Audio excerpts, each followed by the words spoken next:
Hello everyone. तो आज मैं बताने वाली हूँ आप लोगों को सर्कलिंग शेडिंग के बारे में। प्रॉपर मैं आपको सर्कलिंग शेडिंग करके बताऊँगी किस तरह से आप एक सर्कल में सर्कलिंग शेडिंग करें।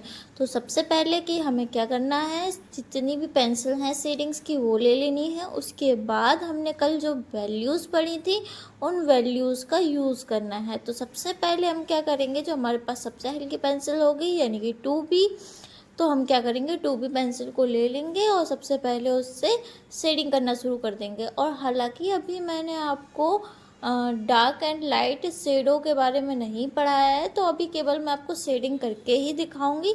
फिर शेडिंग करके दिखाऊंगी तो इसमें एक हाईलाइट पॉइंट हम छोड़ देंगे। आप अभी केवल इतना ही ध्यान दीजिए। सब 2B पेंसिल से जब हम शेडिंग कंप्लीट कर लेंगे देन हम लेंगे 4B पेंसिल, और 4B पेंसिल को भी इसी तरह से शेड करते जाएंगे। और सर्कलिंग हल्का लाइट हाथों से, मैंने लास्ट वीडियो में आपको बताया भी था कि सर्कलिंग शेडिंग करते कैसे होती है, उसी तरह से हम लोग इसको फॉलो करते जाएंगे। जब हम 4B पेंसिल से इसको कंप्लीट कर लेंगे देन हम लेंगे 8B पेंसिल, और 8B पेंसिल से भी उसी तरह से करते जाएंगे।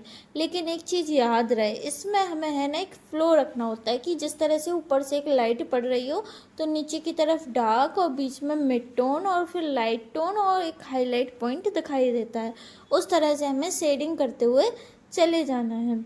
और ध्यान देना है कि पेंसिल पे हमें प्रेशर उतना ही देना है जितना कि उसमें ज़रूरत हो। सारी पेंसिल्स का यूज़ करके, जैसे कि मैंने कल बताया था आपको कि आप वैल्यूज़ कैसे बनाएंगे, और एक ही पेंसिल से वैल्यू बनाना मैंने बताया था कि अगर आप 2B ले रहे हो तो 2B से कितनी पेंसिल कि उसकी कितनी वैल्यू बना सकते हैं इस तरह। लेकिन जब हम शेडिंग करेंगे तो हम क्या करेंगे, पहले 2B लेंगे, 4B लेंगे, 6B लेंगे, 8B लेंगे, जितनी सारी हमारी पेंसिल है ना, हम सारी पेंसिल का यूज़ करके शेडिंग करेंगे।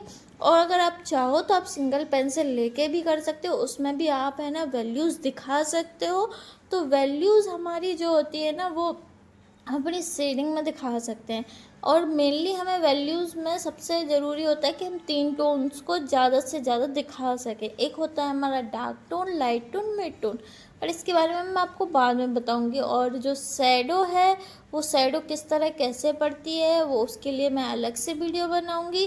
खैर अभी आप सीखें कि शेडिंग किस तरह से करनी है, स्टेप बाय स्टेप कैसे करनी है।